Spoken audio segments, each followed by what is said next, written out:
Talking to oneself is a habit everyone indulges in. We could no more stop talking to ourselves than we could stop eating and drinking. All that we can do is control the nature and the direction of our inner conversations. Most of us are totally unaware of the fact that our inner conversations are the causes of the circumstance of our life. You are told that as a man thinketh in his heart, so is he. But do we know that man's thinking follows the tracks laid down in his own inner conversations? To turn the tracks to which he is tied in the direction in which he wants to go, he must put off his former conversation, which is called in the Bible the old man, and be renewed in the spirit of his mind. Speech is the image of mind. Therefore, to change his mind, he must first change his speech. By speech is meant those mental conversations we carry on with ourselves. The world is a magic circle of infinite possible mental transformations, for there are an infinite number of possible mental conversations. When man discovers the creative power of inner talking, he will realize his function and his mission in life. Then he can act to a purpose. Without such knowledge, he acts unconsciously. Everything is a manifestation of the mental conversations which go on in us, without our being aware of them. But as civilized beings, we must become aware of them and act with a purpose. A man's mental conversations attracts his life. As long as there is no change in his inner talking, the personal history of the man remains the same. To attempt to change the world before we change our inner talking is the struggle against the very nature of things. Man can go round and round in the same circle of disappointments and misfortunes, not see them as caused by his own negative inner talking, but as caused by others. This may seem far-fetched, but is a matter which lends itself to research and experiment.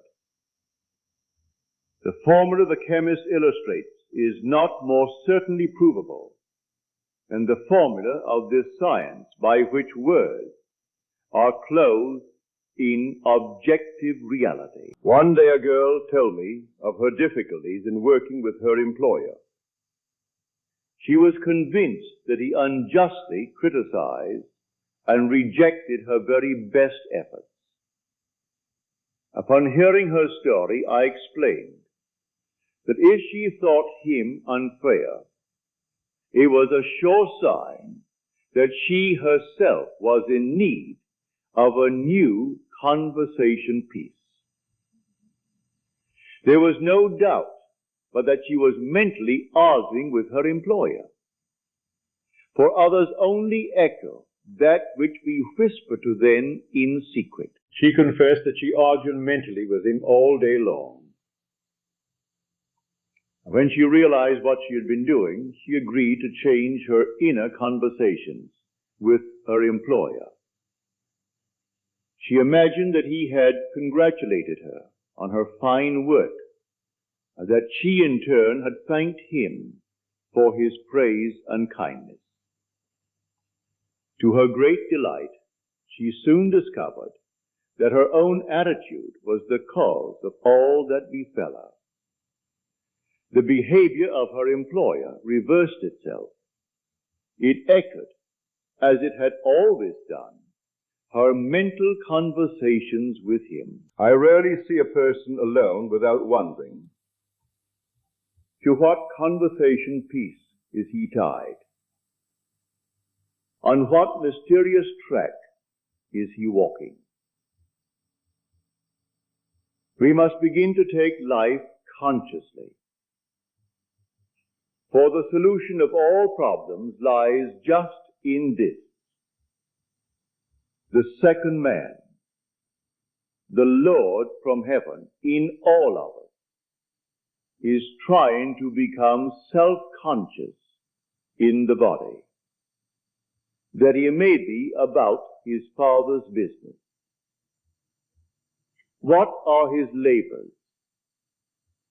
To imitate his Father, to become master of the Word, master of his inner talking, that he may mold this world of ours into a likeness with the kingdom of love. The prophet said, "Be ye imitators of God, as dear children." How would I imitate God? Well, we are told that God calls things that are not seen as though they were seen, and the unseen becomes seen. This is the way the girl called forth praise and kindness from her employer. She carried on an imaginary conversation with her employer from the premise that he had praised her work, and he did. Our inner conversations represent in various ways the world we live in.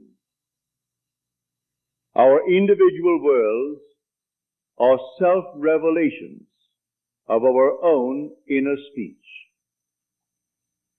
We are told that every idle word that man shall speak, they shall give account thereof.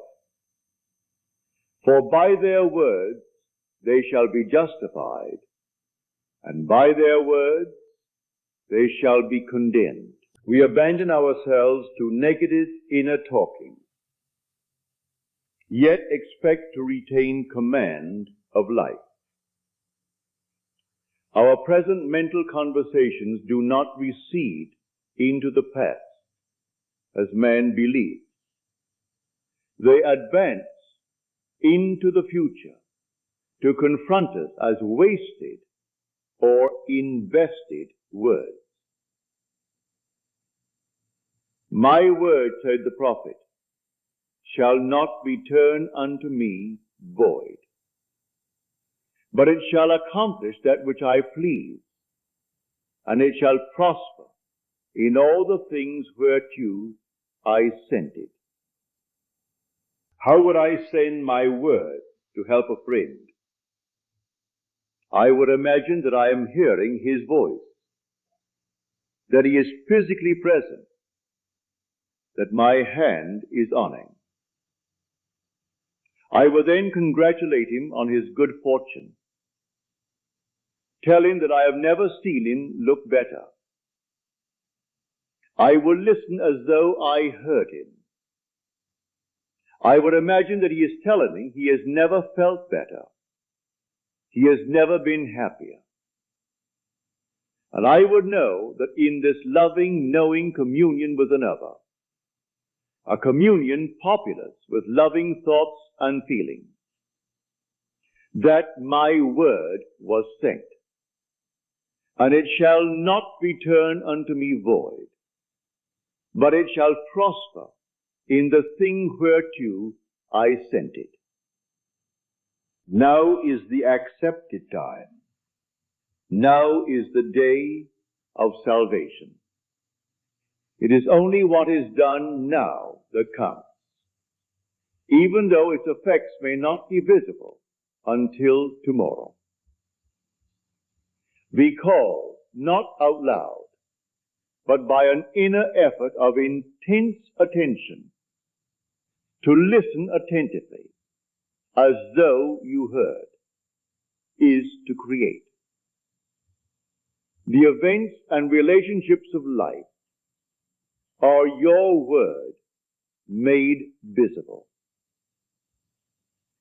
Most of us rob others of their willingness and their ability to be kind and generous by our fixed attitudes toward them. Our attitudes unfold within us in the form of mental conversations.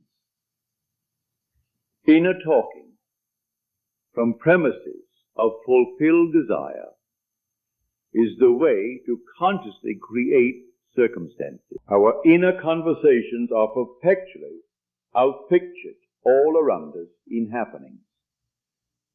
Therefore, what we desire to see and hear without, we must see and hear within. For the whole manifested world goes to show us what use we have made of the word. If you practice this art of controlled inner speaking, you too will know what a thrill it is to be able to say, and now I have told you before it come to pass, that when it is come to pass, ye might believe. You will be able to consciously use your imagination to transform and channel the immense creative energies of your inner speech from the mental, emotional level to the physical level. And I do not know what limits, if any, there are to such a process. What is your aim? Does your inner talking match it? It must, you know, if you will realize your aim. For as the prophet asked, can two walk together except they be agreed? And of course the answer is no, they cannot. The two who must agree are your inner conversation and the state desired. That is, what you desire to see and hear without, you must see and hear within. Every stage of man's progress is made by the conscious exercise of his imagination, matching his inner speech to his fulfilled desire. As we control our inner talking, matching it to our fulfilled desires, we can lay aside all other processes. Then we simply act by clear imagination and intention.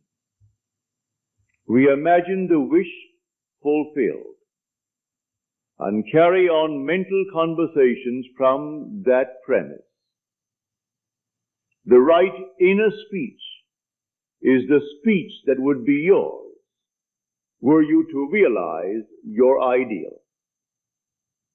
In other words, it is the speech of fulfilled desire. Now you will understand how wise the ancient was when he told us in the Hermetica, there are two gifts which God has bestowed upon man alone and on no other mortal creature. These two are mind and speech. And the gift of mind and speech is equivalent to that of immortality. If a man uses these two gifts rightly, he will differ in nothing from the immortal. And when he quits his body, mind and speech will be his guide. And by then, he will be brought into the troop of the gods and the souls that have attained to bliss. With the gift of mind and speech, you create the conditions and circumstances of life. In the beginning was the Word, and the Word was with God, and the Word wast I. The Word, said Hermes, is Son, and mind is Father of the Word. They are not separate one from the other, for life is the union of Word and mind. You and your inner talking or word are one.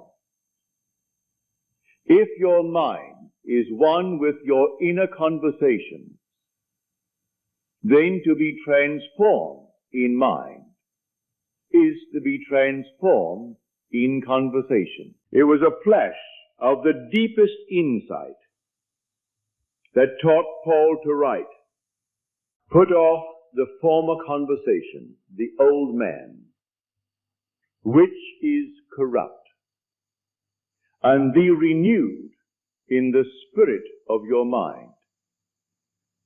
Put on the new man."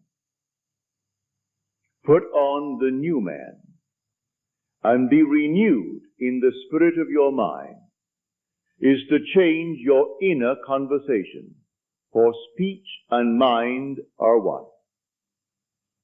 A change of speech is a change of mind. The prophet Samuel said, "The Lord spake by me, and his word was in my tongue." If the Lord's word was in the prophet's tongue, then the Lord's mouth that uttered the word must be the prophet's mind. For inner conversations originate in the mind and produce little tiny speech movements in the tongue. The prophet is telling us that the mouth of God is the mind of man, that our inner conversations are the word of God creating life about us, as we create it within ourselves. In the Bible, you're told that the word is very near to you, in your mouth and in your heart, that you may do it. See, I have set before you this day life and good, death and evil, blessings and cursings. Choose life. The conditions and circumstances of life are not created by some power external to yourself. They are the conditions which result from the exercise of your freedom of choice. Your freedom to choose the ideas to which you will respond. Now is the accepted time. This is the day of salvation. Whatsoever things are of good report, think on these things. For your future will be formed by the word of God, which is your present inner talking. You create your future by your inner conversations. The worlds were framed by the word of God, that is your inner talking. See yonder fields? The sesamum was sesamum. The corn was corn. The silence and the darkness knew. So is a man's fate born. The light of Asia. For ends run true to origins. If you would reach success, you must plant success. The idea in your mind which starts the whole process going is the idea which you accept as truth. This is a very important point to grasp. For truth depends upon the intensity of imagination, not upon facts. When the girl imagined that her employer was unfair, his behavior confirmed her imagination. When she changed her assumption of him, his behavior reflected the change, proving that an assumption, though false, if persisted in, will harden into fact. The mind always behaves according to the assumption with which it starts. Therefore, to experience success, we must assume that we are successful. We must live wholly on the level of the imagination itself. And it must be consciously and deliberately undertaken. It does not matter if at the present moment external facts deny the truth of your assumption. If you persist in your assumption, it will become a fact. Signs follow, they do not precede. To assume a new concept of yourself is to that extent to change your inner talking or word of God, and is therefore putting on the new man. Our inner talking, though unheard by others, is more productive of future conditions than all the audible promises and threats of men. Your ideal is waiting to be incarnated, but unless you yourself offer it human parentage, it is incapable of birth. You must define the person you wish to be, and then assume the feeling of your wish fulfilled, in faith that that assumption will find expression through you. The true test of religion is in its use. But men have made it a thing to defend. It is to you that the words are spoken. Blessed is she that believed, for there shall be an accomplishment of those things which were spoken unto her from the Lord. Test it, try it. Conceive yourself to be one that you want to be, and remain faithful to that conception. For life here is only a training ground for image making. Try it and see if life will not shape itself on the model of your imagination. Everything in the world bears witness of the use or misuse of man's inner talking. Negative inner talking, particularly evil and envious inner talking, are the breeding ground of the future battlefield and penitentiaries of the world. Through habit, man has developed the secret affection for these negative inner conversations.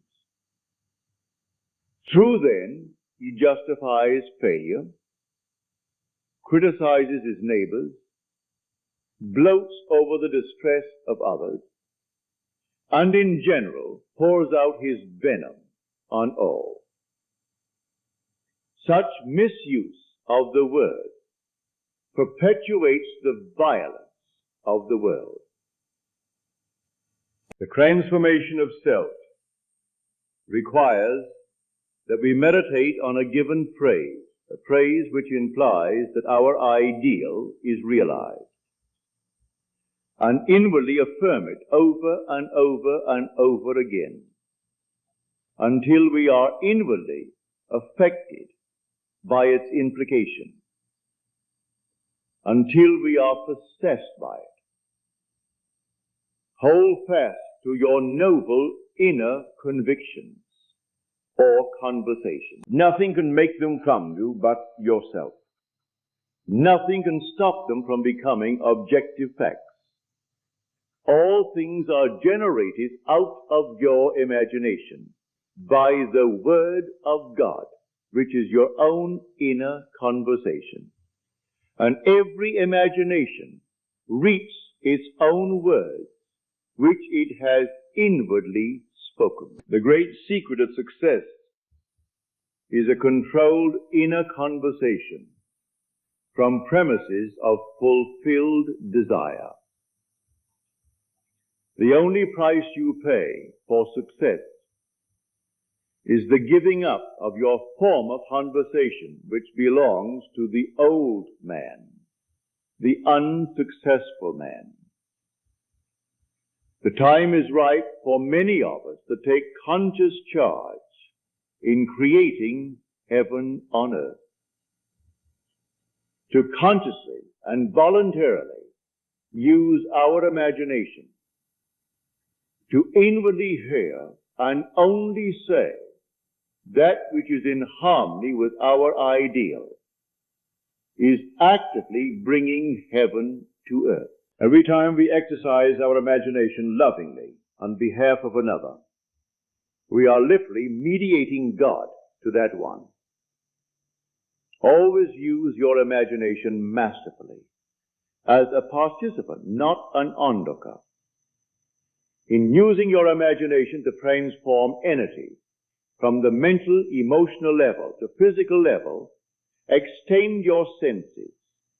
Look and imagine that you are seeing what you want to see, that you are hearing what you want to hear, and touching what you want to touch, becoming tensely aware of doing so. Give your imaginary state all the tones and feelings of reality. Keep on doing so until you arouse within yourself the mood of accomplishment and the feeling of relief. This is the active, voluntary use of the imagination, as distinguished from the passive, involuntary acceptance of appearances.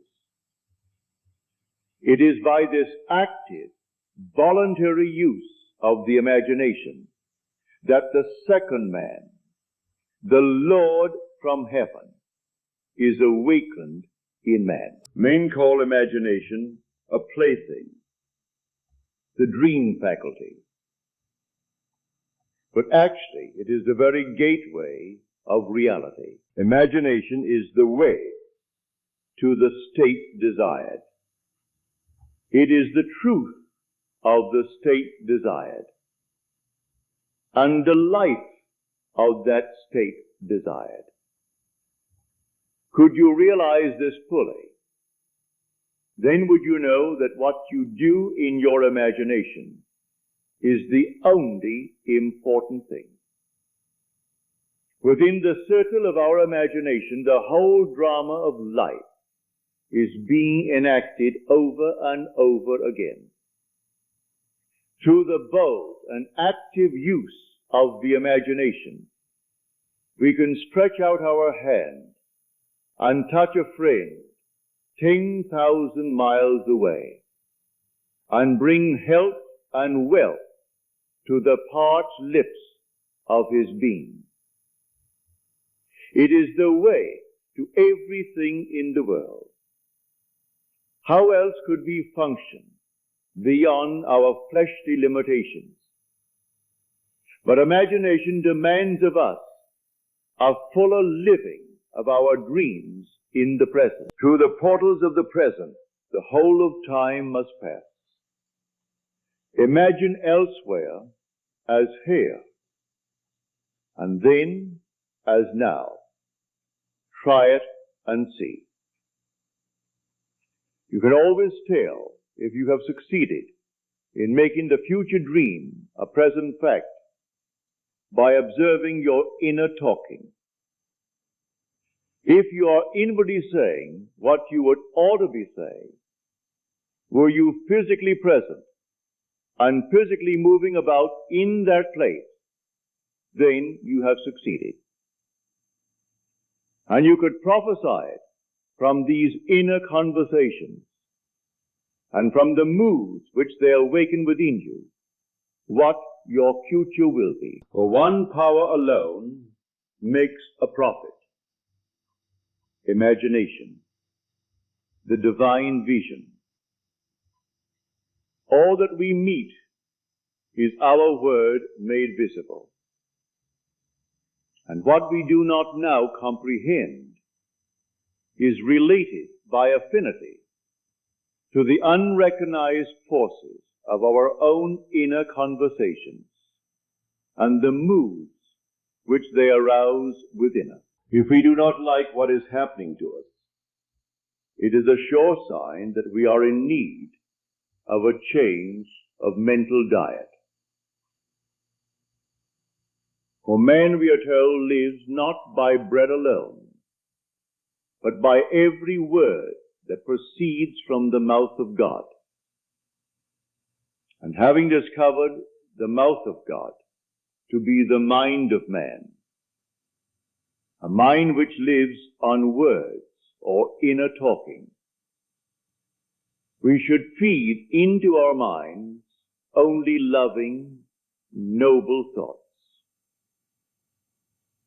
For with words or inner talking, we build our world. Let love's lordly hand raise your hunger and thirst to all that is noble and of good report.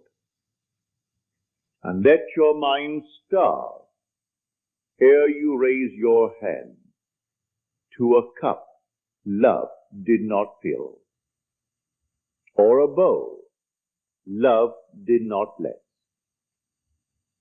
that you may never again have to say, "What have I said?